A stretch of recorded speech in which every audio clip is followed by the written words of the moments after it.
Could you tell us a little about how you got involved in the whole 3D and a little about your character in general? I got the role of Dane in The Hole, which Dane is the older of two brothers in the movie. And the basic storyline is these two brothers move to this small town and they find this hole in their basement. And as they're exploring this hole, it seems to have unlocked their worst fears. Without giving too much away, if you had the hole in your basement, what would be down there? Well, that's just a sneaky way of asking me what I'm afraid of, is what that is. I'm not afraid of scary things. I'm not afraid of ghosts or spiders or any of that kind of stuff. I'm more scared of, real life things, external things, having no money, stuff like that. What would be down there? That's a good one. I'm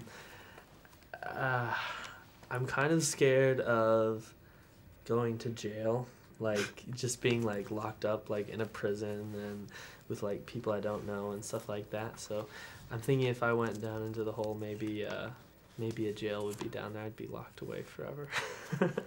In 1984, you worked with Steven Spielberg on Gremlins. Did you enjoy working with him? And are there any stories you can tell us about what it was like working with him? Well, it was a lot of fun working for Steven because he was a real filmmaker. And when you can work with somebody who really knows what they're talking about, it's a lot easier than when you're trying to explain to a bunch of people who have money but don't know anything about movies.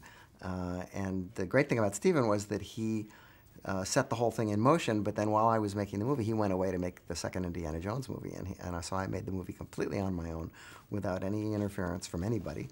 And then when he came back, I showed it to him.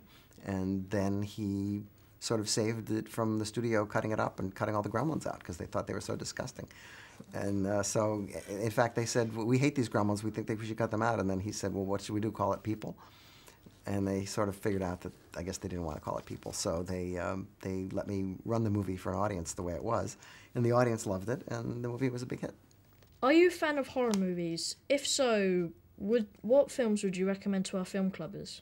I do like horror films. I'm not a big kind of blood and guts horror guy. Like, I don't like the movies where they're like chopping people's heads off and whatnot.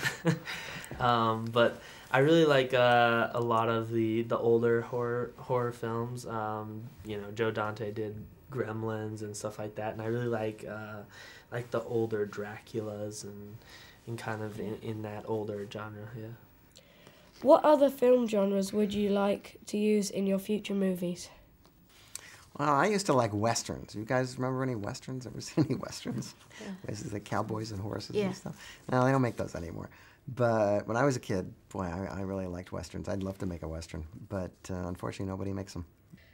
Which actor is your role model and why? I really like Denzel Washington. I think he's just a really good actor, and I really like just the film decisions that he's made. And I also really like Jodie Foster, and I like Mel Gibson a lot too. Is there a film that you think every film clubber should watch, and if so, what one is it? A film every film clubber should watch.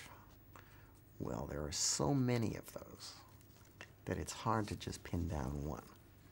But have you guys seen The Seventh Voyage of Sinbad? No. Have you seen Jason and the Argonauts? I think I have. I did a school play on that.